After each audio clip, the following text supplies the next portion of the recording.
Hello, my loves. Today we're going to look at some more Reddit stories, and if you've enjoyed a Reddit story, why don't you consider hitting the subscribe button? Maybe that's the notification bell too, and let's start with today's story. Boomer mother lied to me about living conditions to get me to move back to my home state. So, there I was in Savannah. Beautiful city full of vibrant people. Sure, there's some crime, but nothing too bad. But I had a bad run of luck, and a bad string of roommates. Ups and downs. Fell in love for the first time in 10 years, and then everything went to shit. She wound up cheating on me and trying to move the new guy into our apartment. She wasn't on the lease, so I trespassed new guy, and she went with him. Left behind all her stuff, which was depressing. Tried getting in another tenant, and he was worse than the last. Stole $300 from me, wound up finding out he was a crackhead. Worse than that, he was a pedophile, which I found out from his parole officer. So, unable to make rent, I vented to my mother. She says, "Come back to Florida, I've got a room set up for you in the main house, you'll have your own room, bed, you'll get to see your cat every day, she misses you." I figure at that point, fuck it, just as long as I'm not sent to the shack I was at last time. Welp, turns out that was exactly what happened. See, my mother is living with my aunt, who's a Jehovah's Witness. I was never a witness, but I was at one point a Christian until whatever passes for a god these days decided to murder my father. For some reason, not sure if it was that, or whatever, she tells me the day she comes up there, surprise surprise, I'm not welcome at my aunt's house. None of the shit she had told me to get me to come back was true. Little background on the shack, it has no insulation. It is unfinished. The doors do not lock. It's 2 minutes down the road from my uncle, who's a literal fucking Nazi in the very real sense, in that he said to me before that Hitler had a lot of good ideas. It is in the extremely rural part of the county. My uncle's a fucking turbo boomer with the mindset of rub some dirt on it. I came out of Savannah traumatized. My father had died in a horrific manner as the victim of nursing home neglect. I lost my car, lost the only relationship I had in years, and had to leave behind all my friends. All I needed was to be able to trust someone. But nope. You cannot trust boomers to keep their word. And here's the thing, she gets psychotically angry when I call her out for lying to me. Just shuts down and insists she didn't lie. Says they decided by committee that it would work out better this way. I am extremely depressed and isolated. I am at my wit's end, and have no hope for the future. I should have stayed in a shelter up there and told my mother to pound sand. You will decorate your apartment how I want it to be. My mother is a bit narcissistic. At first, she seemed completely normal. Until you know or live with her. That's why she can't seem to keep in touch with any of her friends or even her children. I haven't been in contact since 2023. After getting fed up with her self-righteousness and narcissism, I moved away when I was 19 to 20 years old, which was unusual because rent in the area had skyrocketed. I managed to get by with a roommate who had a high-paying job and also had his own job. She doesn't pay any of my living expenses. We do everything ourselves.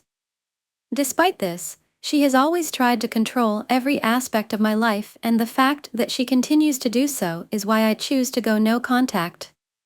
I only realized it was an option through psychotherapy and a supportive group of friends several years later. Before that point, I listened to her and she could make me feel guilty about many things I didn't want to. When I moved, I tried to decorate my new apartment any way I saw fit. I have so many ideas. I immediately hung all the posters I had in my room in the hallway. The walls have a few cracks and I want to cover them up. We used red and blue pushpins.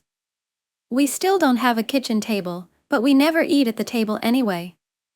I wanted something really small so it wouldn't take up space or something multifunctional. We finally found a pool table that had a sturdy cover on top so we could put a vinyl cloth over it to protect the table from getting dirty. My dad really liked that idea.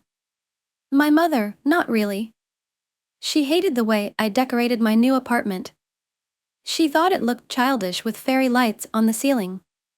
My dad thought it looked like a bachelor apartment and had no problem with that. Must love my dad. She kept commenting on how I needed to take down the posters and buy paintings I didn't like or need. She kept telling me I needed to draw something, which I did, and frame it to hang in the hallway. Every time I visit or come home to get more stuff. It's the same conversation every time about how ugly she thinks my apartment is. She would never do it that way, she needs to come in and fix it. No adult would want it that way. She wants me to redecorate my entire apartment, which will cost hundreds of dollars hiring a painter or buying things I don't need from Goodwill. I tried to gently tell her that I liked the look of my apartment and that I was an adult who could make my own choices. We haven't moved all my stuff into the apartment yet. It's horrible how she makes so many mean comments about how I have no taste. I need to tear everything down and start again. Her house looks so much better. Most of the time I ignored it. I was so used to her hating everything about what I did. Then she stopped making those comments and started taking me to garage sales in hopes of finding something I needed. Of course, it was a plot of her own. She found a kitchen table and chairs that she loved. I don't want them. I'm looking for a billiard table. She bought them all, and when Dad said she wouldn't throw away his kitchen table, she gave them to me. I was raised to always accept the gifts she gave me, otherwise she would get mad. She would make it her mission to make me feel guilty and the worst person in the world if I showed any dislike for her gifts. There were times when she returned some of my Christmas gifts because I didn't have the right reaction to them. If I hadn't flashed a big smile and enthusiastically thanked her for what she gave, the gift would have disappeared from my pile and I would never have seen it again. There were times when she told my siblings to steal it from me and that I would never have the chance to wear that shirt and play with the toys. Just because I didn't show gratitude forever or show enough gratitude for her to have any self-respect. She thought she had the right to control my reaction when she gave me a gift. Other times, she thinks she's entitled to other people's gifts and steals gifts from me, my dad, or my siblings because she thinks she looks better wearing them or just plain simply want them. I was never allowed to own a game console because she believed I would spend less time with her. In fact, I've found other ways to spend time with her that aren't technology-based. She just didn't want to give me something I could use to ignore her. I ended up saving every bit of my birthday money to buy myself a laptop when I was 16 years old. There was no help from my mother because she often told people at my birthday party not to give money. Story, my father literally told me to KMS and saw nothing wrong with it. It happened to me 2 weeks ago. I was at my father's apartment and we were drinking tea together. At that time, I had just passed the exam and was under a lot of pressure. I had insomnia, anxiety, panic attacks, and my bipolar disorder was worse than ever. I am recovering and trying to take small steps out of this terrible mental state. So, when the subject of the exam naturally came up, I told him all about it but didn't go into much detail. When he asked why I couldn't forget and move on, I tried to explain that it was complicated and related to PTSD. I had traumatic experiences related to exams from the previous university I dropped out, and how psychology works. He still didn't understand and said I was just overreacting and making excuses out of laziness. I again tried to explain in detail what was really happening to me by giving examples from the past, including suicidal thoughts. His answer was, then commit suicide if you can't live with your mental problems in society, and then he just talked about how in his time there were no mental problems. Mental problems and everyone is happy, but modern children are very weak. Back then, I just tried to brush it off and change the subject, and an hour later left on relatively good terms. However, when I returned home, I realized how bad the whole situation was and it seriously affected me for the next 3 days. I actually thought about suicide and had to work really hard to resist the thought and find reasons not to do it even though I knew I would be much happier once I was dead. A few days later, I got over the situation and decided not to talk to my biological father anymore unless he apologized. I went to that apartment to meet my stepmother and show her some great new English books I had ordered so she could use for her classes. She is an English teacher and I live in a non-English speaking country. I thought my biological father wasn't home, so I felt comfortable coming, but unfortunately, he was there. I decided not to stay silent and directly explained the situation. He was really surprised to hear me upset about it and replied that he was just speaking his mind and that I was too soft and easily offended. That made me really angry, but I tried to stay calm and once again explained that such things should not be said to someone with a history of suicide. He was really surprised and asked, "Any history of suicide?" That was the last straw for me because he was the one who sent me to the mental hospital after my suicide attempt 3 years ago, and he knew about my recent suicide attempt last August because the incident involved the police and a neighbor alerted him. I got angry and said I was tired of pretending he was a good father, that I didn't want to hear his stupid comments about my mental health anymore, that I knew him didn't care about me, and that he was no better than my biological mother. She was religiously obsessed and I had cut off most contact with her. My stepmother also heard all of that, and although she did not directly object to my biological father, her husband, not making the situation worse, she did show her support to me and said that she actually agreed with some of what I said. My dad was completely taken aback and once again said that he was just speaking his mind publicly and he didn't see anything to apologize for. I replied that in that case I didn't see any way to continue talking to him, started ignoring him and left 15 minutes after I finished with my stepmother. I have not been in contact with my biological father since then and I am thinking of cutting off all contact with him. I know I can try to talk politely and try to get him to apologize, but what's the point if he clearly doesn't want to and can't understand me? I really think that if I asked him what my favorite color is, what my hobbies are, who my favorite singer is, he wouldn't be able to answer these questions because he mostly liked never caring about my life outside of school, work, and my mental health. It would be hard for me to not contact him because I would essentially have to admit to myself that I never had loving and caring parents in the first place, and that would be a very painful thing, although in terms of objectively, I knew it was true. Story: Father finally wants to have a relationship, 25 years later. Mike, a 25 female, father, 50 male, finally wants to have a relationship with me, and I am so uninterested. My father, who was absent for most of my life, is now wanting to have a relationship with me. He says he was absent because of depression and because I remind him of his failures. I don't know how to deal with the situation. My mom abruptly left my dad when I was a toddler because he was verbally, financially, and slowly becoming physically abusive. One day after he went to work, she packed us up and left him. Growing up, she never spoke badly about him and always encouraged us to talk and see each other. My first memory of my father is from when I was 5. He picked me up and we drove to his friend's house to go fishing. I only spoke Spanish at the time, and all his friends were very American.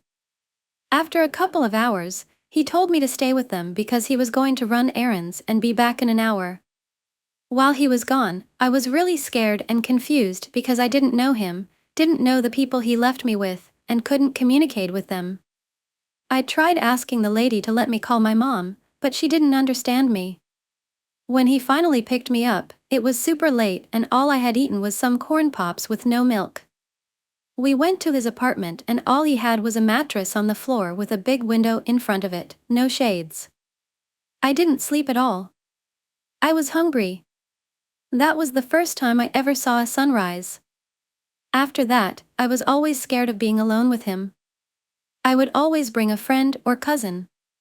I'd only see him maybe once a year on my birthday, and honestly don't remember much, if anything, about those times. He was mostly absent from my life. When I was 11, we moved to the same city as my aunt, father's sister, who my mom is very close to. I started learning about all the crazy issues my dad's side of the family had.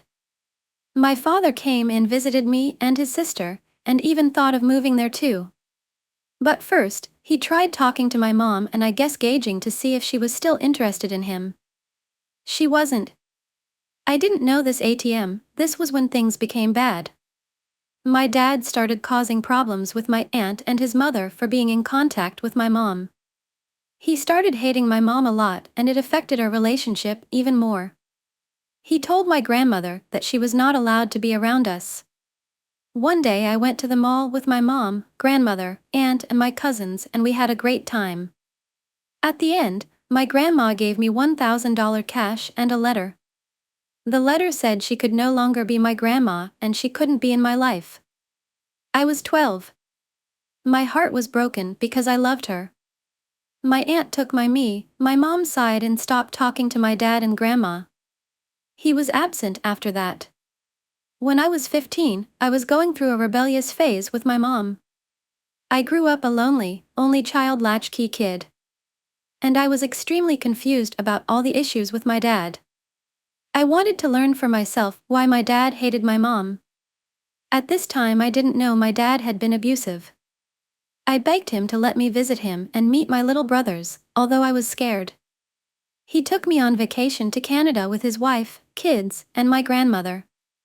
It was awkward but mostly okay, until he decided to speak ill of my entire mom's side of the family. He blamed my mom for his problems and called her a bitch. He just said horrible things. I realized he was a monster.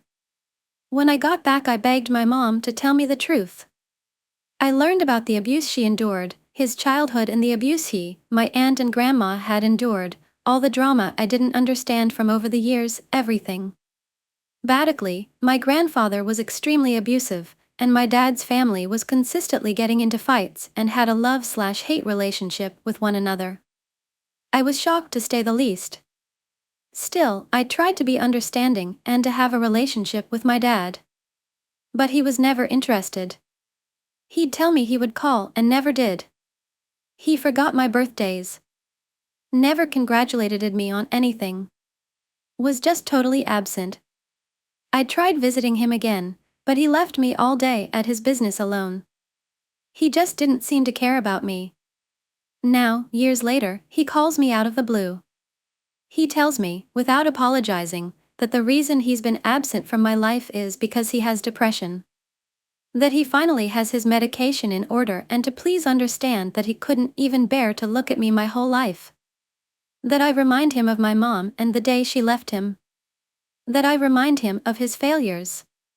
He calls and texts me often now. But still to this day he doesn't ask about me. He doesn't know anything about me, at all. Nothing. He talks about himself, his business, his vacations, his kids. I answer because I feel bad for him. But it hurts so much and it's hard for me to even think of him. It hurts that when he sees me, he sees his failures. He doesn't see me. I don't think he ever will and how to get over that. Ngufap dam bao by Viet Tieng an qua ban kong koloi. Don van ben qua ben hoke bat dao nat ben dui de kim tra loing the fap, chintava dao ka. Sua loi, 0, Don Lua Chan 0/2000 GPT 3.5 Turbo Teep, TUC Kai Tien. Story: Should I stand up against my narcissistic dad? It was only this year that I realized that my father was actually extremely narcissistic and also emotionally insensitive. I always thought that him shouting at me, threatening to hurt me, and actually hurting me was what he described as disciplining me. But over the course of the past year, I'd begun to see what a monster he really is. To give you an idea of how narcissistic he is, exactly an hour ago he was in the backyard and then started banging on the back door because it was locked and he needed to get inside. My house has 2 back doors, I'm pretty sure the other door is still unlocked. When he knocked on the door, I was just lying on the bed and my sister was taking a shower. I was very worried when I heard the door banging, and because I was lying in bed it took me a while to get dressed and then go to the door. When I got to the door and finally opened it, he told me to take my sister and I out immediately and pull out the weeds growing in the flower bed. He was also serious about this. He actually forced my sister out of the bathroom to do this. I have a good feeling that he was probably fully aware that the other door was probably unlocked. He just wanted to act like he had a reason to be angry with me and my sister, which I don't think the door was locked. Locked door is the possible reason why he was angry with us. I think this whole thing was done just so he could make us feel guilty for no reason at all. And I don't even understand why he did that. Is it because my sister and I don't go out to help him garden, if that's really what he does, even though he never announces that he's doing it and that he needs help? Or was it simply because he wanted to make my sister and I feel guilty for not meeting his needs right away? I will never know, and I don't want to know, because I'm tired of always trying to find my mistakes. In terms of emotional indifference, he doesn't notice or care about my feelings. I remember having a conversation about me feeling seriously depressed, and he just turned it into a conversation about himself. And I had this conversation with him more than once, and each time, the result was the same. One time he offered to take me to see a therapist, but it didn't seem sincere, so I didn't accept. Even though I feel like I should. In the not paying attention category, he could clearly see that I was angry, exhausted, or seriously depressed, but he still treated it the way he always did. An example of this is that he always forced me to participate in a wrestling sport called jiu-jitsu that I didn't want to participate in. Now I don't know which subject it was, but he either didn't care or didn't notice because I could be so visibly exhausted that I looked like a zombie and still be forced to go. I told him countless times that I didn't like jiu-jitsu and wanted to practice another sport, but every time he just responded with, "It's not up to you." I understand that these are just clouds on the iceberg of abuse, but it really hurts to be alive and know that my own father doesn't care about me and is only using me so his house can be clean. Will. And this doesn't even just apply to my father. Almost my entire family is like that except my aunt and cousin.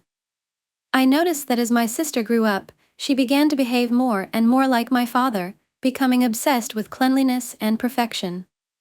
I tried many times to explain to her that our father didn't really care about us and was only using us so his house could be clean and tidy. She refused to accept it every time and just called me crazy or tried to escape. I could go on and on about all the terrible things my father did to me, but that would make this post 30 times longer. If my father can't love me, I think no one can.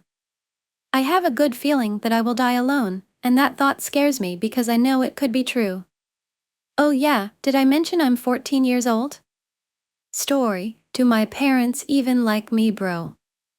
Okay, so my mom does this thing where she keeps baby talking and it goes on for like 6 years. She also holds her hands into fists and shakes them like a kid would. We were in the car yesterday and my dad was going the normal speed you go on a highway and she started acting.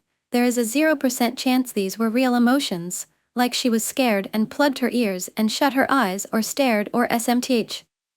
She also just behaves oddly. Like whenever I tell her something she's doing is embarrassing me or annoying me, she always does it even more or for longer. This is by far her most confusing behavior. For example, the other day, I had the worst headache ever. I was at school the entire day for an honors program, and when we were in the car, my dad stepped out to buy something. She started talking to herself, which I normally don't care about since she does that all the time. But when I asked her to stop because of my headache multiple times, she ignored me and kept doing it, like she always does, saying literally anything at that point. I also fear she simply just doesn't like me. Like I'd just be sitting on my phone and she'd complain to my dad about how I'm on my phone 24 hours a day, it's summer break, then he'd get pissed at me. Or I could take a small dish outside of the kitchen or use her computer for a minute and she'd tell my dad about it, resulting in the most disgusting, insufferable argument possible. About how I never listen and have zero respect for them because my room isn't clean. Okay, I'm a teenager. I don't want to stay at home every second of the day while everyone is out with their families or with friends. I keep nagging at my parents to go out, but they never want to leave the house and they don't let me go out 2 days in a row. Then it turns into a fight about how I just suck and don't listen when I haven't even done anything at all. And then my dad says I can't leave the house and I hear the same sentence I hear almost every single day: you don't need to have friends. Then all of this disappears whenever my dad decides he feels bad. And my mom suddenly loves me when we're at a restaurant, once in a blue moon, and she starts huddling up to me and baby talking to me. Then the second we go home and I attempt to have a casual conversation with her, she can't even stand me. My older brother is her favorite. He's rude to me most of the time, but it's probably just sibling fights. Whenever I answer back to him, my mom looks at me like I'm psychotic. Whenever I talk about something he does that just isn't normal, they both talk over me and my mom says don't listen to her and they ignore me and just have a whole conversation. Earlier today, I only asked my mom if she was going to teach my class soon. My mom complained loudly and my dad flipped out on me and just told me not to talk. I was at school since 11 a.m. to 8 p.m. for the honors program. I just came home. My parents know I would do anything to go out, even for a ride in the car, since they literally don't leave the house. They went out, and when I asked them where they were going, they said I couldn't come and left. When they came home, my dad took my phone away. Said I don't listen, I don't respect them, and that I can't use my phone or leave the house unless it's for school. They were probably pissed about the school thing because I complained about my parents not letting me move schools, and they told me not to bring it up anymore and that it's not up to me. But I didn't even mention moving. Story: Mom will wait until I'm in the house for me to do housework. I 17, female, live at home with my mom. She has a rule to be up at a certain time in the morning. I've woken up and realized I started my period. I quickly went to the bathroom and gone in the shower. I've come out and made Mistled a hot drink and went back into bed as I was in pain. Mom now wakes up and calls my name at around 12:15 p.m. from the kitchen saying, "Have you been in the kitchen?" I said yeah, and she replied with, "And you can't smell the bin and didn't take it out." She then started cussing, saying, "Yeah, of course you didn't smell the bin, I must do it." I didn't hear anything else she said. I just went back to revising on my phone because I have an exam tomorrow. A little backstory: the day before this I wasn't at home all day, I had went out. She was home and had company. I don't know what she was doing, but when I got back I jumped straight in the shower. Later that evening at around 10 to 11 I saw the bin with the lid off and the bin handles were drawn together like someone was going to take it out but didn't. Now yes, I could have taken it down after my shower, but I really didn't feel like I had to. I wasn't in the house all day, I had just got home, I was hungry, etc. I just wanted to chill. Now my problem is I feel like she waits on me all the time to do the chores or whatever, but all the day before she could have took the bin out. Why wait until I get home or until I'm home to moan about the bin? No, I didn't tell her I started my period and just wanted to lie down, as I didn't feel like shouting that back out to her cause she's in the kitchen, plus my window was open. No one needs to hear that. I also didn't feel like getting up either. We live in a flat, so it's not like a quick walk downstairs in the house, and the bins are right outside the front door. I've got to put appropriate clothes on to go outside, go in the lift or take the stairs down, leave and walk a bit to the end of the road. About 30 minutes passed and she's shouting at me saying, "After all this time you still haven't gotten up and taken it down." I said I'm lying down. She shouted saying, "I don't care, what me who pays all the bills, should get up and do it, come out my yard with that lotsiness." She's also got this rule aboard dishes being left in the sink after me or her go bed. I do stay up late, genuinely can't sleep most times, but countless times I have stayed up washing dishes at different times around 2 to 4 a.m. Might not be a lot of dishes, might be a lot. She will go bed while there are dishes in the sink. Sometimes I don't wash them and I'll wake up early in the morning to wash them before she's awake. Story: scared my parents will never let me leave, and if I can't leave I can't transition. For context, I am a 16-year-old trans male who is out to his parents but is very unaccepted and deals with daily transphobia. I'm also supposed to be leaving for university in just over a year, so I'm currently in the process of going to open days. This is important. Parents have also been divorced since I was 13 but are generally on good terms. As I've already mentioned, I'm supposed to be visiting uni open days at the moment in preparation for next year when I'll leave, but it's very difficult to get on any. My mom has recently stated that I'm not allowed to book any until my end-of-year exams come through and are good enough to go to uni. I still have plenty of time to turn them around, but it feels as though this is it. It's also worth stating that most open days are in June, and most have had to be booked months ago to get a place. So whilst my friends are looking at the unis they want to go to, I'm stuck waiting until my parents decide whether or not my grades are good enough. I thought that was the end of it, but I finally managed to convince my dad to take me to one, when he said that I'm not allowed to look at any units that are more than around an hour, and maybe a half, away by car, which is a major issue as we live in a rural area where most of the units are shit and don't have the course I want to do. It's not very well known. I'm basically limited to one decent uni. The one I visited, it was good, but I definitely still want to see others, but apparently they're too far even though it's only like 2.5 hours, which isn't even that bad considering where we live, and they're willing to drive further than that for my brother's 15 sport matches.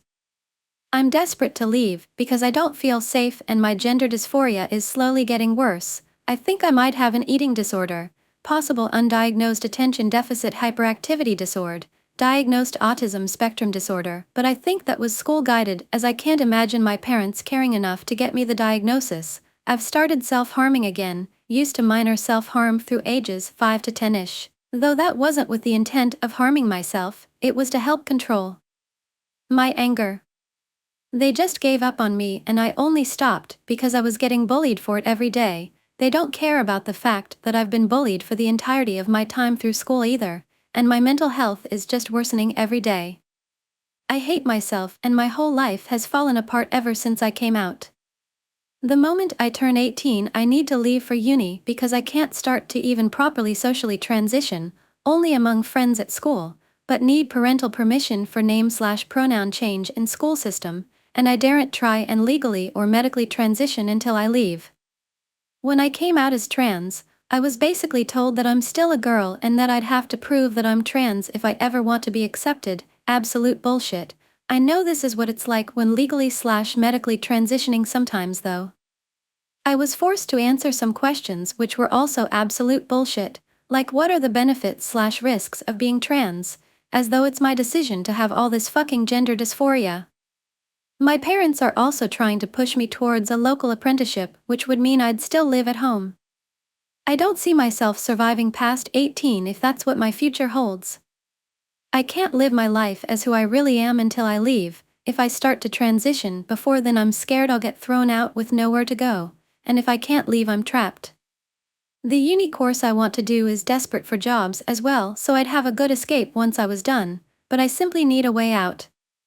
They also need to know where I am 24/7. That includes tracking me everywhere I go. I'm not even allowed out without a family member. If I literally walk the 5 minutes from the park to either of my parents' houses I need to text them the moment I get back and they'll watch me from their phones. We live in a quiet rural town where the only thing that could happen is me getting hit by a car. Even if I'm literally just leaving the room I have to provide an explanation as to where I'm going. It's slowly killing me and I don't have anywhere to go. Story: Em accuses me of trying to drown the other kid in her home. So this might seem like a BS story, I know, but hear me out. My former foster mother Em decided to take me and the other kid that lives with her to the lake. We get there, get lawn chairs, sunscreen and ice chest all under a tree for shade, and about 15 minutes later we're allowed to get in the water. For those wondering why we had to wait 15 minutes to get in the water is because the sunscreen had to soak into our skin and I burn very easily, so I basically have to wear what a surfer would wear. So I'm swimming around for a few minutes and decided to swim over to the diving boards. The local lake had diving boards in the middle of the lake. And that's when the other kid decided to try and follow me. A side note, doesn't know how to swim, so he was basically staying where he could touch, bouncing towards me trying to follow. Of course I didn't realize he was following me until he started sputtering because he didn't know how to tread water and kept going under. I basically grabbed him and shoved him towards the ladder leading to the diving board so he could catch his breath. And that's when Em waddles into the water to tell me to get my butt to shore and I'm in big trouble, so I swim most of the way to shore and walk up to where Em is sitting glaring at me and Stats laying into me screaming, "You know he can't swim, why did you tell him to follow you?" I didn't tell him to do anything. If you'd been paying attention you would have seen him following me. I didn't notice until I heard him sputtering because he couldn't stay afloat, and then I reacted to get him somewhere he could hold on to something and breathe. Then I guess she realized that he was still hanging onto the ladder where the diving boards were and then demanded that he be brought back to shore. Well, I swam back to the diving boards and told him let me wrap my right arm around him so I could bring him back safely, and I pushed off as hard as I could to get as much momentum as possible so I could paddle with one arm. Thankfully, my shoulder did a majority of the work. Funny thing is, when OK was asked why did you listen when OP told you to follow them, he basically said, I followed OP on my own. I was lucky that OP was paying attention and was able to react so quickly and rescue me. Well, EM wasn't too happy when she realized that I saved OK and not what she was accusing me of, and then she was even more pouty because she couldn't punish me. Not to brag about what I did, but a couple of the monitors were saying that I was a hero for how quickly I reacted and responded to the situation. Story: man feels entitled to a minor's information. So this happened a while back when I was still a minor on a short flight. I, at the time 16F, was seated from row of the plane in the window seat. I was flying alone to meet my dad, who had already been gone for a while. My dad had kindly booked the seat in the middle seat as blocked so I didn't have to sit next to another person. This man sits in the aisle seat across the row from me, and I politely greet him. I'm not American, and it's rather normal here to make polite and friendly conversation with the people you're sitting next to on flights. So cue some harmless small talk about our destination and what we are there for, etc.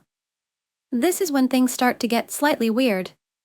We're now fully boarded and this grown man looks at me and says, well, I'm so glad nobody came and sat between us, in a weird tone that made me uncomfortable. I quietly place my laptop under my seat and awkwardly point out that my dad had blocked the seat so that I would not have to sit next to strangers as I am a minor. He attempts to move to the middle seat and I politely tell him not to and that I would prefer my space. Once we've taken off, I resume working on an essay for school and he continues trying to talk to me, getting more and more frustrated as I reply blandly and without much interest. Eventually he asks me if he can have my phone number. I decline, remind him that I am a minor and he is a good 10 years older than me. He starts to ask for my social medias, trying to look over at my phone for them. He's getting angry and asking me what my big deal is. I should just give them to him. I'm attractive and it's a compliment. I look at him and bluntly state that him trying to have romantic relationships with a minor is illegal, and he proceeds to say no, it's not, and he can take care of me and I should just give him one of my social medias so he can date me, etc. I again tell him no, and he's very frustrated in his seat once again, trying to move to the middle one, but I again remind him not to. My final straw is him handing me his phone and telling me to type the name of my school into it so he can find me. Firmly decline again. I've been firm for a good 15-20 minutes of this flight, and he still believes he is entitled to knowing my details, and I am being rude. I get up and walk to two flight attendants rolling a cart down the aisle, shaking, and tell them what's going on. The male flight attendant goes over and speaks to a captain sitting in the jump seat before he goes and kneels next to the man in the aisle and speaks to him. Though majorly disgruntled, the man stops talking to me, but not without dirty looks. Last bit of my flight I spend with my headphones in securely and writing an essay. The kicker? This man had been bragging about the fact that he was an engineer who was returning from winning Engineering Team of the Year. And his boss? Sitting 2 seats away watching this entire encounter. What in the world? Anyway, men are not entitled to women and their details, especially not minors. Sadly, men in this country tend to treat women with great disrespect and very little care for their autonomy and consent. Story: entitled customer threw a fit in attempt to get her way. This happened over a year ago, and this was my worst experience with an entitled customer during my time in retail. Other than that, I've dealt with many people who'd get combative over misunderstandings. I haven't worked in retail for almost a year. In March of 2023, at the retail chain I used to work at, there was a data breach that happened on a corporate level, so the POS system was not allowing returns and exchanges, certain cards couldn't be used in purchases, and employees couldn't clock in and out. This problem lasted for about a month, and was an issue for every store nationwide. Naturally, customers voiced their frustration towards, and unfortunately it was out of our control, so we'd offer discounts and we extended the return date.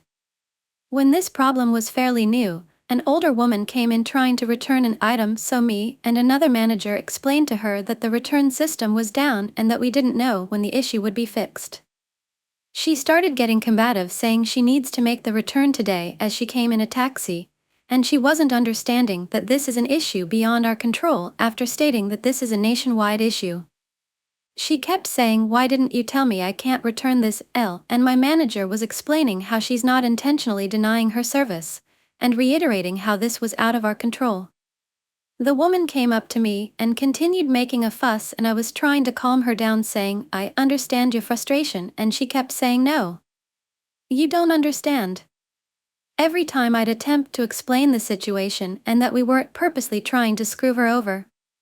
It got to a point where my manager had to call up another manager to explain the deal, as this woman would not let up. She was still throwing a fit in hopes that she'd get her way, even though we already explained that we literally can't process a return due to the issue being out of our control. While waiting on the other manager to come up, the manager I was with pulled her aside to show her other sizes of the item she was trying to return, and that helped her calm down a bit. But when the other manager came up, she was not chill anymore, as she was still not getting that the POS system having issues was out of our control and wanted a firm date on when to come back, even though we literally didn't know when the issue would be resolved. Eventually, the other manager who got called up just told her to come back exactly 30 days from the date of purchase so she'd stop throwing a fit and being combative. That made her stop. Another thing to note is that the first manager saw that she had car keys in her purse, so we kind of figure she made up that bit for sympathy. Naturally, a lot of customers were frustrated about returns and exchanges being down, and we all had customers direct their frustration at us, but for the others it was not to the extent of this woman, as she was refusing to understand the situation and thought that throwing a fit would get her way in this scenario by wearing us down. Story: How a broken bone revealed how entitled my ex-friend was. This took place around 9 years ago. I only remember the timeline because it was the year my youngest nephew was born. I became friends with this girl, M, around the time my job had finished rebuilding for a long overdue renovation. When the store reopened, that was when we met and became friends. We were friends for maybe roughly a year, if not a little longer than that. Some of my family that met her didn't really like her from the get-go. Though, I was blind to it, as I try to see the good in people, as sad as that is. But, over time I had started to notice a few things.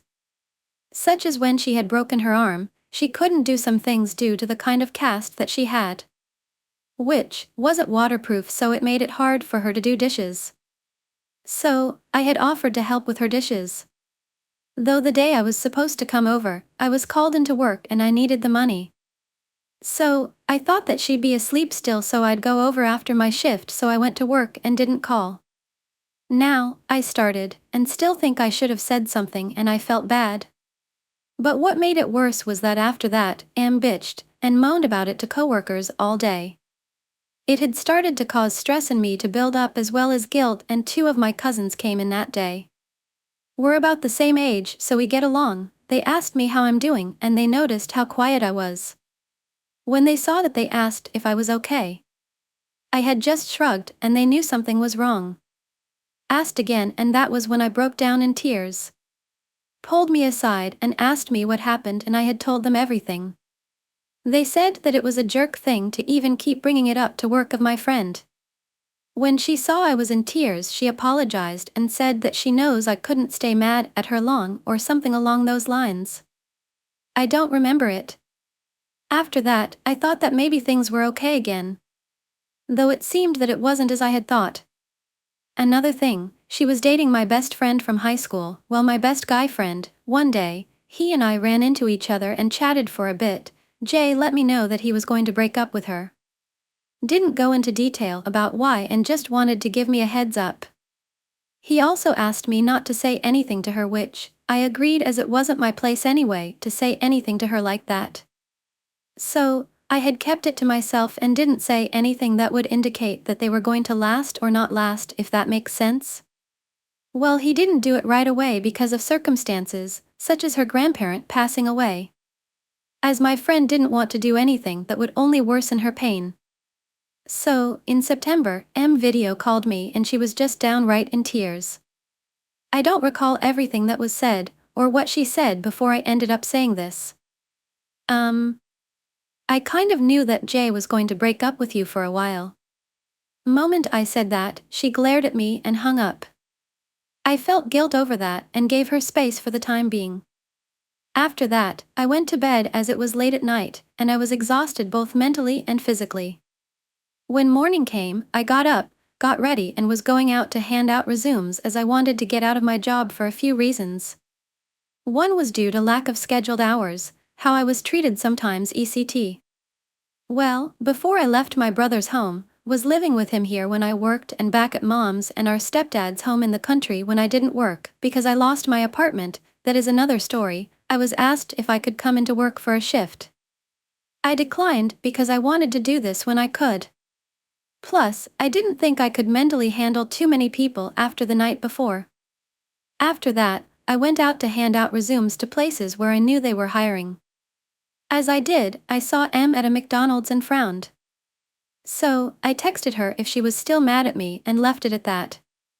After that, I started to bike past a Tim Hortons to make my way to a pet store. Love animals, helped with an animal rescue for years. Well, there was a big line in the drive-thru and as I'm biking past, a car is coming out and we didn't see each other due to a truck that was in the line. It had one of those big dome things on the truck bed so we didn't see each other. Thankfully, he wasn't going fast or anything when leaving but well, he hit the back tire of my bike which knocked me down. I fell on the ground, landing on my left arm and my leg was caught in the frame of the bike. While I'm on the ground, I'm just kind of blinking going like what the fuck just happened? Though, I just kind of laugh, as that is one of my coping mechanisms with pain. Or at least with what little pain I was feeling at the time. People came out to check up on me to make sure I was okay. I was. I just asked if someone could get my bike off of me so I could try to get up. They do, so I try to move as I didn't feel anything in my back that would indicate pain or anything like that. I've fallen on my shoulder before from riding my bike, going faster than I was, and only hurt my shoulder a bit. Though, as I tried to push myself up, I fell back down. I'm just like what the hell? I look up at those around me and asked if I could have help. My arm couldn't support my weight. I get help up, moved over so I'm no longer impeding traffic, which I didn't mind. I didn't want to block anyone anyway. Anyway, an ambulance is called for me. I'm just sitting and relaxing, and with how I couldn't move my arm from its bent position, I'm thinking I think I broke my arm. The guy is apologizing over and over again for hitting me and I'm just like, it's okay, we didn't see each other. A worker came out and asked if I was okay and I said yeah. I'm just waiting for an ambulance at that point, then they asked me for my information since I was hurt on their property. So I'm thinking, fair, and do so. Then they asked me if I wanted them to hold on to my bike for me and I asked if it isn't too much trouble. I'll ask my uncle to come get it for me. They take my bike for me and put it where it would be safe. Well, I get taken to the hospital after that, well after I spoke to the police as well since where I live you can't bike on the sidewalk with tires the size I had. So, that was fun. Anyway, once I get to the hospital, I'm in the waiting room debating on calling my mom or not.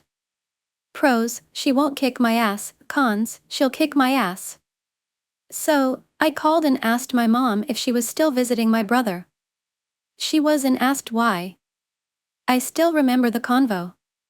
Hey mom, you still in town? Yeah, why? I'm at the hospital. What? Why? I was hit by a car. How did you get there? Ambulance. I'm on my way. So, after being in the waiting room for hours, among hours, I think I got there around noon? 1? I got out after 6 and didn't have my pain meds yet. Went to my job to let them know I'll have to be off for a bit till I get my cast, had broken both bones in my left elbow. So, once that was done, we went to my brother's place just to rest for a bit and that was when I got a reply back from my friend. M texted that she was still mad at me for hiding that I knew about my friend breaking up with her beforehand. I don't remember all of what she texted, but I had asked her if she could chew me out later, that I was hit by a car and broke my arm. Well, she just kept going on and on. I'm getting fed up, glare at my phone and send this. It's not verbatim, but it's close. Look, I get that you're mad at me, but I was hit by a fucking car, just got out of the hospital after being in there for longer than 5 hours, and I don't have anything for my fucking pain. Just bitch at me later, damn it. After that I shut my phone off, I think, and just relaxed. Got my meds filled out and then went to my parents' place in the country. Though, while I was off work, my friend was bitching about me to coworkers both inside and outside of work. Even to the bus driver, who knew my mom, aunt, and uncle as her own kid, used to play with them when they were kids. The bus driver told her to shut the fuck up. I only found that out because a coworker who I've known since I started let me know. Telling me that she had even asked our manager to keep an eye out for her because of what she was saying. Such as calling me a bitch and the like. After my first shift back, she pretty much ignored me, which I didn't mind.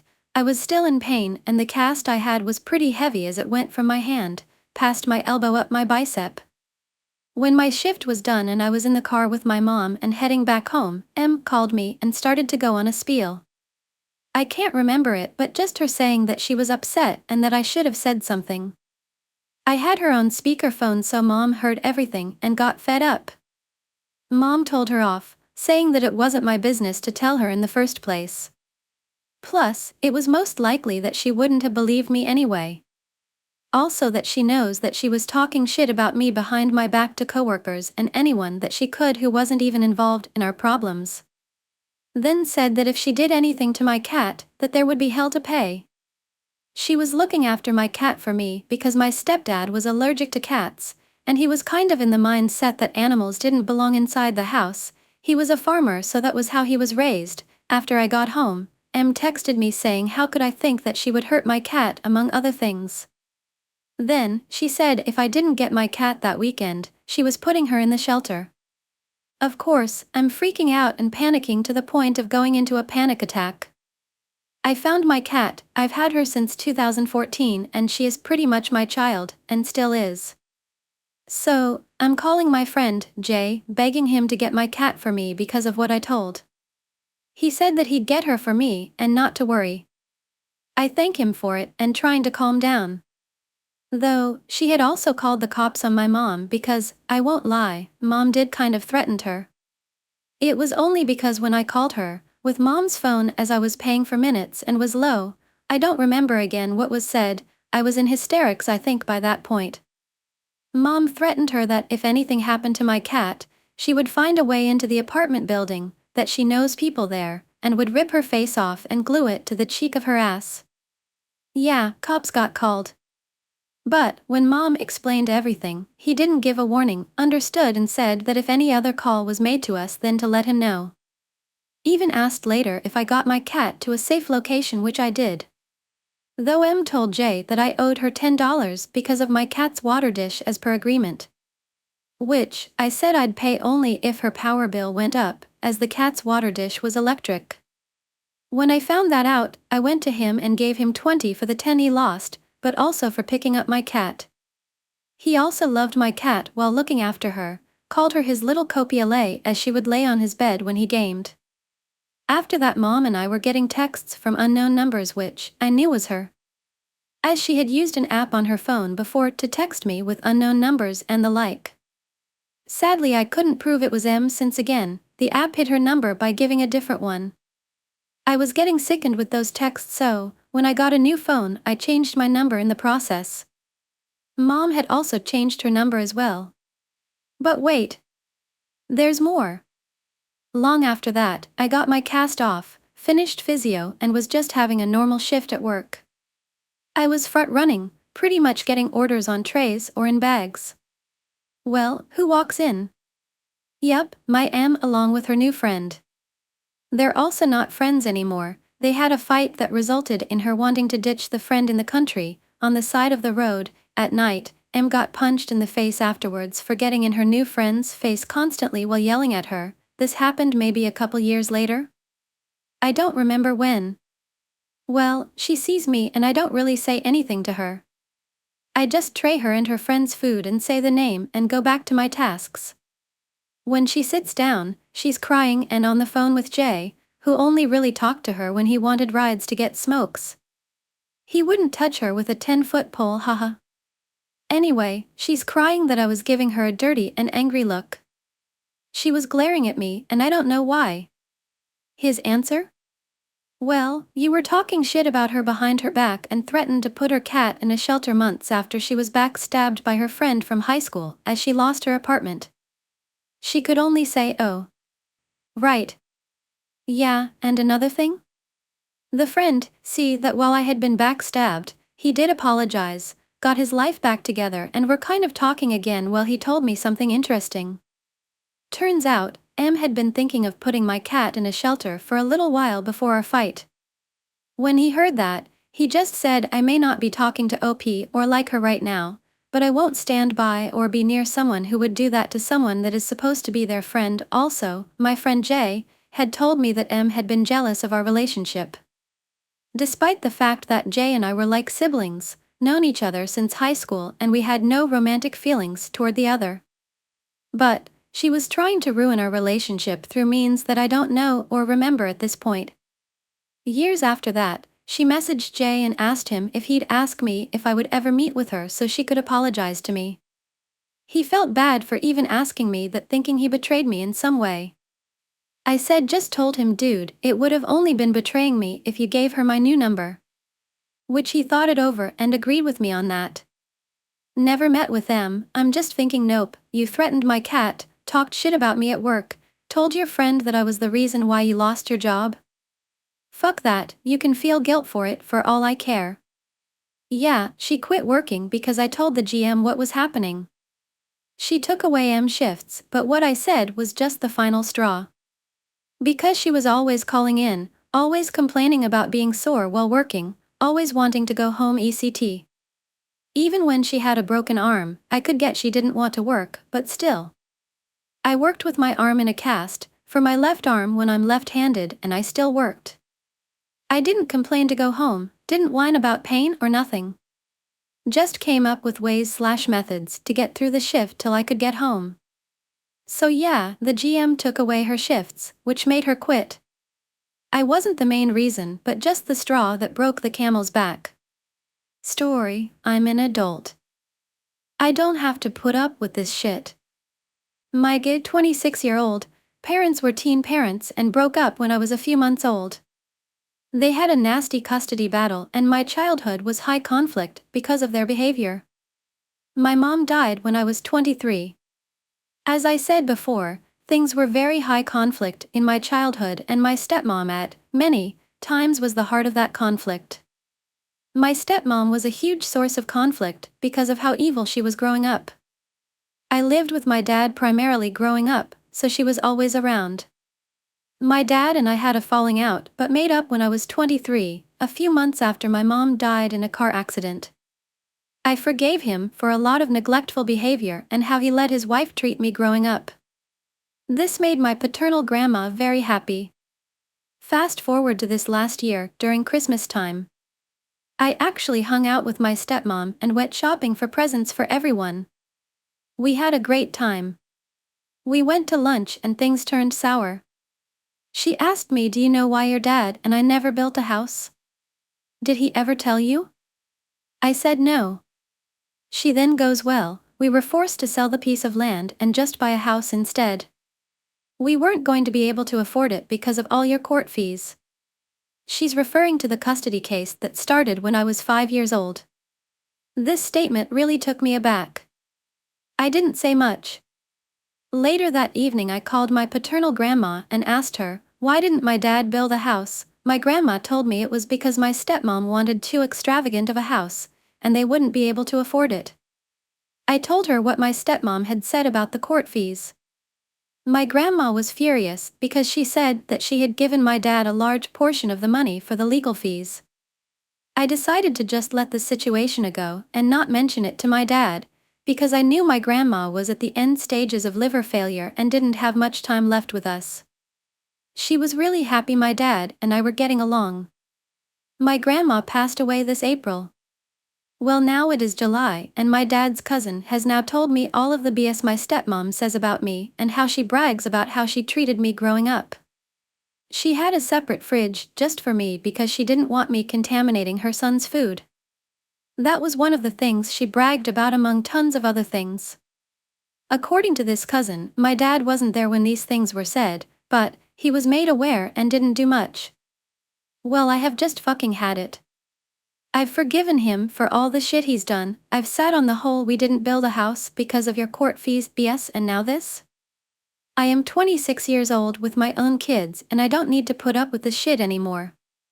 I have put up with too much hurt from my dad and I don't feel as if I need to continue letting this kind of treatment in my life anymore, especially since my grandma is gone now. It is just very difficult because my mom is dead. She's gone. He's all I have left, even if he's not much. I am just so sick and tired of the hurt and disrespect. If I am being honest, he does not bring much value to my life. My kids somewhat know them, but aren't super attached, like a traditional grandparent-grandchild relationship. How do I approach a serious talk with him? Do I cut contact? If I do, how do I do it? Please give me ideas of full sentences to say. I am lost how to approach this from a place of logic and not emotions. Story, is this wrong? Hello, 19-year-old, and love my parents. They have done a lot for me and paid for a lot of my stuff including college tuition, so I would rather be on their good side. However, we have very differing political views, both of them being right-wing and I'm center-left. My dad would always complain about the left villainizing the right when he does the exact same thing to the left. I usually point out the hypocrisy in that civilly, but he just tries to insult me by saying you're a dumb 19-year-old that doesn't know any better. I'm a 55-year-old man and I know this *T more, and it honestly pisses me off a bit, but I try to brush it off. It's honestly gotten really bad lately though, especially after the attempted assassination at Trump's rally. My mom and dad fully believes it was the Central Intelligence Agency attempting to assassinate him, and I pointed out why that idea seemed ridiculous. The Central Intelligence Agency would absolutely ensure he was dead anyways. There would be probably more than one shooter in that case, yada yada yada, but my dad would pull the same stuff and say I don't want to listen to you. I kept trying to get through his head in a calm manner, but he threatened he wouldn't pay for my tuition if I kept going in. I had to shut up at that point. This is far from the first time they tried threatening me related to financial means whenever politics are brought into the mix, so I'm just trying to shut up about it, but I get so uncomfortable constantly blabbering about it and I have to sit there in silence. This is sort of unrelated, but a year back I was sort of in hot water with my parents for a bit. I won't go into detail, but I will say I was in the complete wrong in the situation, so I take fault and I understand why they were upset at that moment. We had arguments about it, but at one point they did tell me they never had any respect for me in the first place because I'm their child, and that they would continue to see me that way until I was completely independent and making good money, according to them. In another argument I tried to communicate on why something they did was upsetting. For context, they made a comment on how trashy my friend was and I got mad over those obscene comments because she struggled most of her life and I was trying to help her, and that I would like them to be more understanding. Instead they both completely brushed me off and said that since I'm their child and they're my parents they can say and make me do whatever whether I like it or not, and it feels so gross. When I try to object to this they threatened with the same stuff about not paying tuition. In that moment I feel like I'm just more of a piece of property to them rather than an actual person with thoughts and opinions. I never saw my parents the same way after those conversations and honestly made me lose respect in my parents too. This is far from the last time both parents have threatened not to pay tuition to me as a way for me to back down, and I'm realizing just recently how screwed up that is and what to really do about it. I don't want to exaggerate and say this is abuse because there are kids out there who are far worse off with their parents than I currently am, but I still feel like this is still kind of manipulative. I know I'm really fortunate my parents are even paying my tuition at all, but at the same time I feel like this is leverage for them to make me completely compliant to them. I don't want to cut them out because they're covering my stuff and I want to desperately believe they are good people, but this feels so manipulative and I don't know if I should let that behavior continue. I'm just wondering what I should do in this situation or if this is just normal and I just have to get used to it. Eve's slowly been growing distant from them because I really can't stand being around them more than ever. Story, entitled Parent Tries to Drag Me Out of the Park. So this happened a few days ago, and I thought that some of you here might enjoy it. Some important background information is that even though I'm 16, I look like a 12-year-old girl. It's like I stopped aging after middle school, so encounters like this one aren't uncommon, but this is the worst one so far. So Thursday, I went to the park alone just to sit at a beach, enjoy nature, read a book, scroll on my phone, etc. So there I was when I noticed this lady next to the playground watching me. She kept looking at me, and after 10 minutes she started to walk towards me. I let out a sigh and prepared myself because I already had an idea of where this was going. The lady comes up to me and says, "AP, excuse me young lady, but where are your parents? Are they here?" Me, "No, they're not here, they're EP. Don't you think it's dangerous for a girl your age to be alone?" Me, "No, not really." The EP now sounding a little annoyed, "A girl like you shouldn't be left unattended. Where are your parents? I want to talk to them." Me, "Ma'am, I appreciate your concern, but I'm 16 and I am very capable of taking care of myself." I must guess I picked the wrong chat option because after I said that she got super mad. EP, "Don't lie to me, young lady." Me, "I'm not lying EP, I'm not stupid, I know what a 16-year-old looks like." Me, "Look, here's my driver's license." I pull out my wallet and show her my driver's license. She glances at it and scoffs. EP, "Please, I know a fake license when I see one. My 10-year-old could do a better job making one." Me, "What? No, it's not fake, can you just leave me alone?" AP, "If it's not fake then you'll have no problem showing it to those officers over there." She points to a police car that's parked on the side of the road. And before I can say anything she reaches down and grabs my wrist, really hard too, pulls me off the bench, and starts pulling me to the cop car. Me, "Let me go, you're hurting me." As we got close to the car an officer came out and came up to us. "Officer, is there a problem, ma'am?" EP, "Yes there is." The EP pulled me in front of her. "Tell the man what you did." Me, "Jack Shastras T, that's what I did." "Now let go of me." Officer, "Ma'am, is this your daughter?" Me, "No, she's not my mom, she's just some random lady." Officer, "Ma'am, please let go of the child." The woman then let go of my wrist. EP, "She's lying about her age and she has a fake driver's license." Officer, "Do you have a fake ID, miss?" Me, "No." Officer, "May I see it?" Me, "Yes." I pull out my driver's license and hand it to him. Officer, "How old are you?" Me, 16. The officer looked me up and down before checking my driver's license. Officer, "Ma'am, this is a valid driver's license." EP, "What? No, it can't be, she doesn't look 16, she's too young." Officer, "The ID is valid and it says she's 16, and it's not a crime to look young, however it is a crime to drag someone across the street." Miss, do you want to press charges for assault? EP, "Wait, what?" Me, "No, I just want to go back to my day." Officer, "Very well EP, but wait." She, "Officer, ma'am, if I were you I'd stop talking. I'd also apologize to this young lady and thank her because she just saved you from a lot of trouble." The EP gave a half-hearted apology and ran off. The officer then made sure I was all right, apologized for her, and handed back my driver's license. After that, I grabbed my stuff and went back home. So that was my most recent experience with a crazy person. Story, what is wrong with me? Since I was an adolescent, I had this thing that I think/thought is a gift from God. I can look to people and read their emotional state, intention, and stuff like that. Or so, I think. When I had a girlfriend, from time to time, I would get suspicious and start to think that my girlfriend is cheating, lying, hiding things from her past. This would hurt me big time.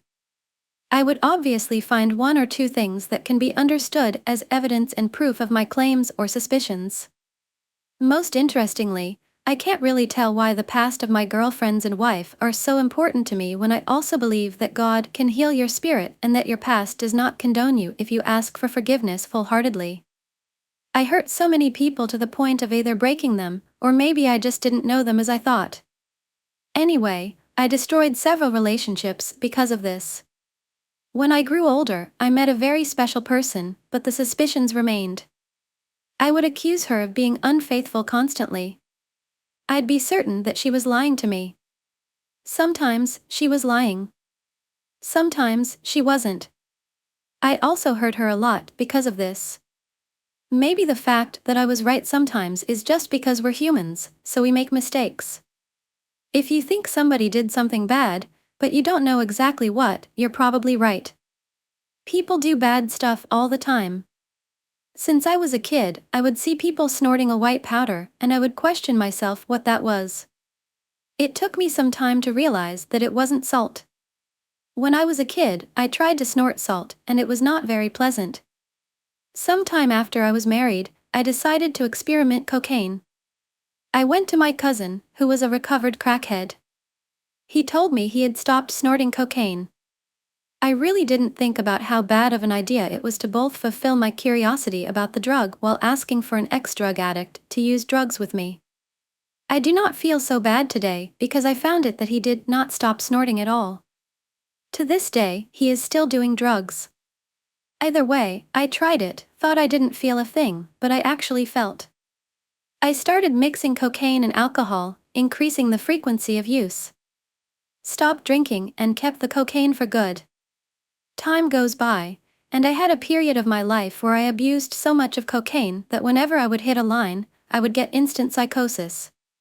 Where I live, what we call cocaine is actually just a mix where there's some cocaine in it. No wonder if I would try to smoke the best powder of the state in a cigarette, I would also get high from smoking it. I had a bad friend who would put things on my drug in order to steal my money or to do something that I am unaware of until today. Once, I am pretty sure this friend gave me a cup of water full of mode mushrooms because I had some visual recording of small pieces floating at the bottom of the cup. Please don't judge, I was high on things I don't even remember. Too intoxicated to think before doing. After I stopped, I started having the most profound psychosis I ever had. I was certain that my wife was raped by this friend. She was sleeping with my kids. It was around 4 to 6 a.m. I ran to her bedroom and woke her up, saying that she was raped by this friend. A lot of things happened that day. I stayed around weeks with this psychosis. I could not let this go. Until this day, it is still hard to remember this without thinking that I am about to have a psychotic break. After this period, I started binging cocaine more often. I mixed it with mushrooms additionally 2 or 3 times. I used to take some Ritalin as well while binging cocaine for days without sleep. When I'd include Ritalin in the mix, I would get the most intense psychosis I ever had in my entire life. It was hell. The things I believe would hurt me so bad I would wish it was a dream the entire time. I have been clean for more than a year now, except for marijuana, which I am reducing with time. Even though today I am no longer using, almost every day, my mind talks to myself distantly, and I immediately start to feel the doom of these same thoughts. I think that my wife is cheating me with my dad, cousins, and brothers because I lived with my mom, dad, and children for months when I stopped. They helped me a lot to get my life together. I started to imagine that my mom and dad were hiding this from me because they fear I would use it again if I found out. It is important to point out that I do not hear voices or anything of the sort. I most likely listen my own voice. To the point of being afraid of thinking, because certain things that I tell myself, it simply sticks to my head so badly, then I need to do something about it to feel okay again, like, revisit a specific subject of my suspicions once again. Several times before I stopped, I went back using because of these thoughts, and even though the drug would worsen these beliefs, the drug would make it not hurt. It'd make me feel okay with these thoughts. It is simply destroying my life now. It is affecting my work like never before. I stay hours thinking about this every day. I talk to my wife several times about this, she answers me, she convinces and comforts me, but sometimes it feels like I need this again, like we never talked about this, or it feels like we never sort this out, even though we did, several times. I remember this was the same that would happen with my ex-girlfriends. I'd need to revisit the subject many times, like I knew there was something that I was not being told. I noticed it's getting so much worse, and I am so worried. Before I used drugs, I didn't have any diagnosis, but I was never normal. I had mood swings, ADHD, and now I can look back and be certain of this. When I stopped, I was diagnosed with bipolar disorder and ADHD. I started with valproate, then lithium, because it was not effective. Less than 2 weeks ago, I started 50 milligrams of quetiapine every night because lithium, even on 300 milligrams IR or 450 milligrams ER, was making me so intoxicated that I was dysfunctional, cognitively impaired. I couldn't even finish a sentence without having my thoughts interrupted by something I could not explain. I wonder what your opinion is. How come a bipolar person is having this kind of mental breakdown? Why? How do I stop this? It's like I am a prisoner of my own mind. It is so painful to see everything around you decay because you are not able to live. I thought so many times about taking my own life, just to be free of the pain. I have so much, and I should be grateful. These thoughts should not be important to me, but they are destroying my life little by little. Bye and see you again in the next videos and stories.